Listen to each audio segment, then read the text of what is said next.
Hello বন্ধুরা, তোমরা সকলে কেমন আছো? আশা করি তোমরা সকলেই অনেক অনেক ভালো আছো। আমার নতুন একটি ব্লগে তোমাদের সকলকে অনেক অনেক স্বাগত।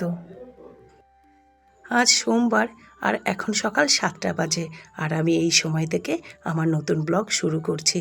আর পাঁচিলের উপর দেখলে না গোল গোল করে খাবার দেওয়া আছে, ওটা বরের রোজকার কাজ, পাখিদেরকে খাবার দেয়। আর ওর এই পাখিদেরকে খাবার দেওয়ার অভ্যেসটা না আমি শুরু থেকেই দেখে আসছি। প্রথম থেকেই দেখছি ও ঘুম থেকে উঠে ঠাকুর প্রণাম করে প্রথমেই পাখিদেরকে খাবার দেয়, তারপর খেতে দেয় রাস্তার ডগিদেরকে। বিস্কুট, পাউরুটি, রুটি যেটাই থাকে সেটাই ওদেরকে খেতে দেয়। তারপর রাতের বেলা অফিস থেকে ফিরে ভাত, ডাল, সবজি, মাছের ঝোল কিংবা মাংসের ঝোল, ডিমের ঝোল, যেদিন যা রান্না হয় সব দিয়ে ভাত মেখে ওই ডগিগুলোকে রাতে ভাত খেতে দেয়। তবে ও ডগিদেরকে না আগে ভাত খেতে দিত না। বিকেলবেলা এসেও ওই বিস্কুট, পাউরুটি, রুটি যেটাই থাকতো ফ্রিজে সেটাই বার করে ওদেরকে খেতে দিত।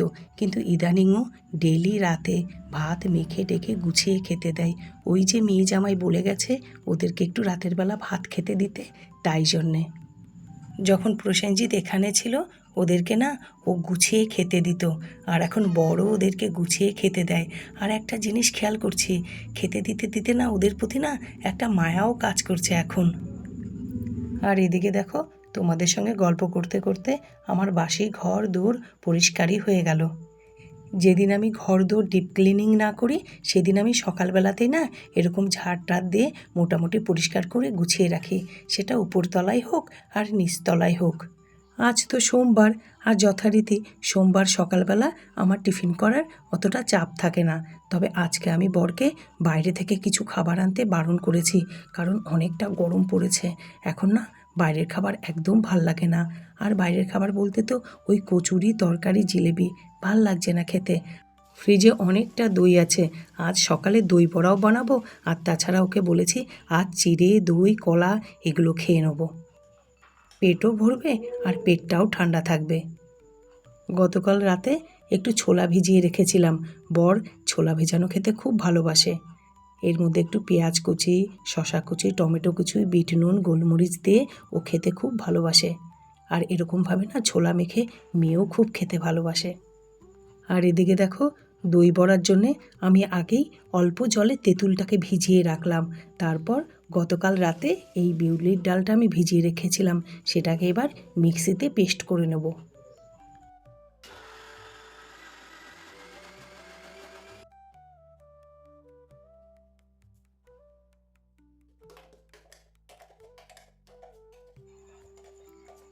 এরপর এই ডালের পেস্টটার মধ্যে অল্প একটু পরিমাণ মতো নুন দিয়ে তারপর হাতের সাহায্যে ভালো করে ডালটাকে ফেটিয়ে নেব। ডালের পেস্ট ফেটিয়ে ঢাকা দিয়ে রেখে দিয়েছি। এবার শুকনো কড়াইয়ে প্রথমে দিলাম গোটা শুকনো লঙ্কা, গোটা ধনে আর গোটা মৌরি। এটাকে এবার একটু ভালো করে ভেজে নেব, নিয়ে মিক্সিতে গুঁড়ো করে নেব। এই দেখো, মশলা রেডি হয়ে গেছে আমার দই বড়ার জন্যে। এবার কড়াইতে দিয়ে দিচ্ছি অনেকখানি সাদা তেল। আর এই অনেকখানি সাদা তেল যখন খুব ভালো করে গরম হয়ে যাবে তার মধ্যে ডালের বড়াগুলো একে একে সব ভেজে তুলে নেব।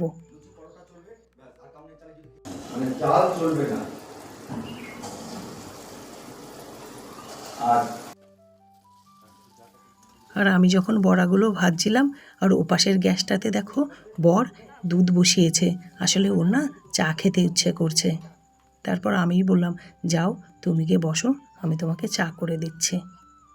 ও ঘুম থেকে উঠে প্রথমে চিনি ছাড়া লিকার চা খায়, তারপর সকালে যখন জলখাবার খায় তখন একটু দুধের চা খায়। কিন্তু আজও জলখাবারের সময় দুধের চা খেতে পারিনি।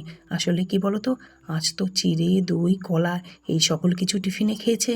আর দেখবে এই সকল কিছু টিফিনে খেলে না তখন আর চা খাওয়া যায় না।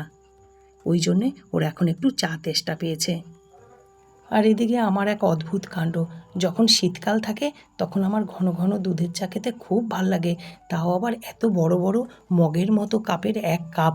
তখন আমি মুড়ি দিয়ে খাই, কখনো রুটি দিয়ে খাই, পাউরুটি দিয়ে খাই, আর সেটাই হয়তো টিফিন হয়ে যায় সকালের। আর যত গরম পড়ে না আমার চা খাওয়ার নেশাটা আস্তে আস্তে একদম কমতে থাকে। আবার যখন বর্ষা আসবে তখন আবার একটু চা খাওয়ার নেশা হবে। ওদিকে আমার বড়াগুলো সব ভাজা হয়ে গেছে, আর বড়াগুলো ভেজে ঠান্ডা জলের মধ্যে একটু ভিজিয়ে রাখলাম। আর এদিকে এবার আমি দইটাকে রেডি করে নিচ্ছি। আর দইটাকে রেডি করার জন্যে প্রথমে মিক্সিতে গোটা 1 প্যাকেট দই দিলাম, দিয়ে তাতে দিলাম পরিমাণ মতো চিনি, বিট নুন, মশলা, সবশেষে অল্প জল দিয়ে এবার মিক্সিতে দইটাকে ফেটিয়ে নেব। দই বড়ার জন্যে দই না পুরো রেডি হয়ে গেছে। এবারে জল থেকে বড়াগুলো হাতের সাহায্যে চেপে চেপে জল বার করে তুলে নিচ্ছি। এরপর দেখো বড়াগুলোর উপর পুরো দইটাকে ঢেলে দিলাম। এরপর আগে থেকে ভিজিয়ে রাখা পাকা তেঁতুলটা হাতের সাহায্যে না একটু কাই করে নিচ্ছি। তারপর দেখো বড়ার উপরে পরিমাণ মতো তেঁতুলের কাইটা দিয়ে দিলাম। সব শেষে আবারও একটু ভাজা মশলা উপর থেকে ছড়িয়ে ঢাকনা দিয়ে ঢাকা দিয়ে ফ্রিজে উঠিয়ে রাখছি। ও বেলাতে যখন ঠান্ডা হয়ে যাবে তখন বার করে খাবো। দারুণ লাগে জানো তো ঘরে বানানো এরকম ঠান্ডা ঠান্ডা দই বড়া খেতে। আমার তো দই বড়া বানানো রেডি হয়ে গেছে। তারপর অনেকগুলো কাজ ছিল জানো তো, সেগুলোও কমপ্লিট হয়ে গেছে। এবারে রান্না করব। আর রান্নার আগে না আমি বাগানে এসেছি একটু অ্যালোভেরা নিতে। এবারে কারি পাতা গাছ থেকে অল্প পরিমাণে কারি পাতা নিয়ে নিচ্ছি। কি বলো তো, অনেক দিন জানো তো চুলে কোনো যত্ন নেওয়া হয় না, আর চুলে তেলও লাগানো হয় না। আজকে ভাবছি চুলে তেল লাগাবো। আর তেলই যখন লাগাবো ভাবলাম একটু অ্যালোভেরা আর এই কারি পাতা ফুটিয়ে নিই, ফুটিয়ে তেলটাকে ঠান্ডা করে তারপর চুলে ভালো করে লাগাবো, লাগিয়ে রান্না করব। রান্না করতে করতে না তেলটা মোটামুটি চুলে বসে যাবে। তারপরে শ্যাম্পু করে স্নান সেরে নেবো। গতকাল রাতেই তেলটা তৈরি করে চুলে লাগালে ভালো হতো। কি বলো তো, একদম মনেও ছিল না। আর তাছাড়া এত গরম পড়েছে, অতক্ষণ জানো তো মাথায় তেল দিয়ে থাকাও যায় না, ভীষণ প্যাচ প্যাচ করে। আর মাথায় যখন তেলটা লাগাচ্ছিলাম জানো তো, কি আরামটাই না লাগছিল।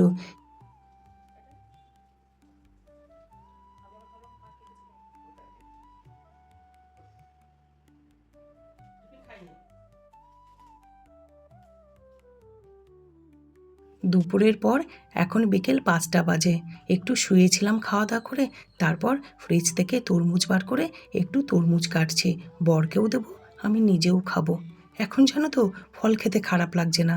আর কটা দিন আগে কি অবস্থা, আমার তো গোটা রান্নাঘর ফ্রিজ পুরো ফলে ভরে গেছিল। কত যে সকলকে দিয়েছি ফল, আর চুমকিকে যে কত দিয়েছি সে আর বলার নয়। এখন সন্ধে 6:15 হবে। আমি ঠাকুরকে ধূপ দেখিয়ে একটু রেডি হয়ে নিলাম, বরের সাথে যাব বাজারে। নিজেদের কেনাকাটার মতো জানো তো কিছুই তেমন নেই, কিন্তু এই সপ্তাহ শেষে না একটা জায়গায় যাব 2 দিনের জন্য ঘুরতে। তারই গাছটাতে না বেশ অনেকগুলো 5-6টা কোকিল লেবু। এই গাছটাতে বেশি আছে বকুল বকুল গাছ। দেখো কি সুন্দর। ওই দেখো তো এখানে আমাদের এখানে কাক ভর্তি না, আর এরা তো কাকের বাসায় ডিম পারবে, ওই জন্য আমাদের এখানে প্রতি বছর এরকম 2-4টে করে কোকিল আসে। হ্যালো। বাজার তো আমার ঘরের কাছেই, 1 মিনিটের রাস্তা। কিন্তু বর বলল চলো বাজারে ঢোকার আগে একটু বাইক নিয়ে ঘুরে আসি, তারপর বাজারে ঢুকবো। আর আমি জানো তো নিজেই হেসে ফেলছি, কারণ কি বলো তো, খুব সত্যি কথা, এরকমভাবে না বরের সাথে বাইকে ঘুরতে বেরোনো আমি প্রায় কোনো দিন যাইনি। শুরু থেকে জানো তো ওর কাজকর্ম, মা বাবা, আমাদের সংসার নিয়ে ব্যস্ত থেকেছে, আর আমি শ্বশুর শাশুড়ি, ঘর দূর, সন্তান নিয়ে ব্যস্ত থেকেছি। কোনো দিন না দুজনে কোথাও খেতে যাব, ঘুরতে যাব, বাইকে করে ঘুরতে যাব, শপিং করতে যাব, সেরকম না কখনো যাওয়াই হয়নি। মনে মনে ইচ্ছে করতো না যে তা নয়, যে বরের সঙ্গে একটু খেতে যাব, ঘুরতে যাব, বা কোথাও বেড়াতে যাব। কিন্তু কি বলো তো, আমি একটু অন্য ধাঁচের মানুষ। যা পাইনি তা নিয়ে আফসোস না করে যা পেয়েছি সেটাকে আঁকড়ে ধরে ভালো থাকতে ভালোবাসি। যেটুকু পেয়েছি সেটুকু নিয়ে আনন্দে ভালো থেকেছি, আর যেটুকু পাইনি সেটুকু না নিয়ে আফসোস করে বসে থাকিনি, আফসোস করে বসে পাওয়াটুকুকে নষ্ট করিনি। আমি জানি মাথার উপরে মা কালী আছে, আমি যদি সৎ থাকি, আমি যদি সঠিক থাকি, তাহলে আমার যে না পাওয়াটুকু আছে আমি ঠিক একদিন পাবো। আর এবারে আমরা একটা রেস্টুরেন্ট এসেছি। এই রেস্টুরেন্টটা জানো আমার ঘরের একদম দূরে। আর এই যে রেস্টুরেন্ট, এটা আর কারণ নয়, আমার বিআই মশাই মানে মেয়ের শ্বশুর মশাইয়ের রেস্টুরেন্ট। মানে এই বিল্ডিংটা ওনার, কিন্তু উনি এই রেস্টুরেন্টকে ভাড়া দিয়েছে। আমি এর আগে কখনো জানো তো এই রেস্টুরেন্টে আসিনি। শুনেছি রেস্টুরেন্টটার খাবার দাবারও খুব ভালো, আর রেস্টুরেন্টটা সাজানোও খুব সুন্দর হয়েছে। সত্যি গো, রেস্টুরেন্টটা না খুব সুন্দর, ছোট্ট জায়গার মধ্যে, কিন্তু কি সুন্দর খোলামেলা বানিয়েছে, খুব সুন্দর। আর আমরা এখানে প্রথমে মশালা কোল্ড ড্রিঙ্কস খেলাম, খুব ভালো বানিয়েছিল মশালা কোল্ড ড্রিঙ্কসটা। তারপর খেলাম প্যান ফ্রাইড মোমো, মোমোটাও খুব সুন্দর ছিল। পুরটা না পুরো চিকেনে ভরা ছিল।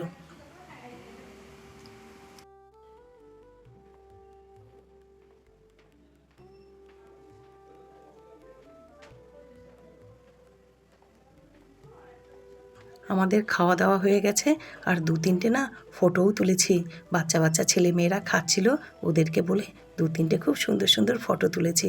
এবার বর রিসেপশনে বিল মেটাচ্ছে, বিল মিটিয়ে বাড়িতে যাব।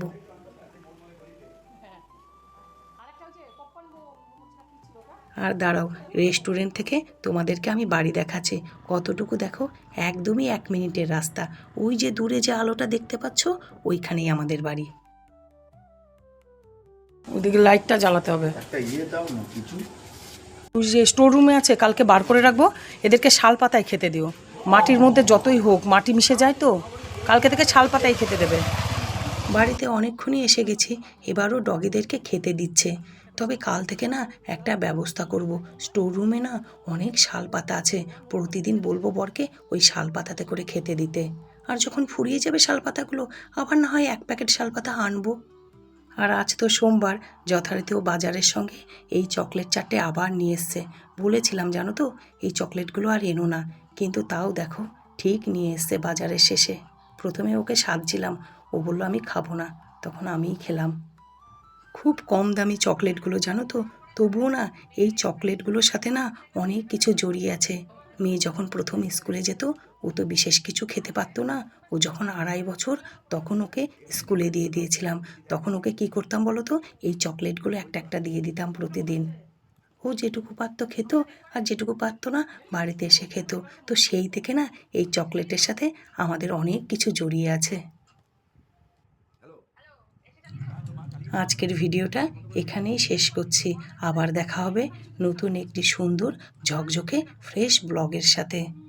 আর আমার সকল বন্ধুরা, তোমরা ভালো থাকবে, সুস্থ থাকবে, আর সব সময় হাসি খুশি থাকবে। আর আমাকে সাপোর্ট করবে, আমার চ্যানেলটি সাবস্ক্রাইব করবে। বাই।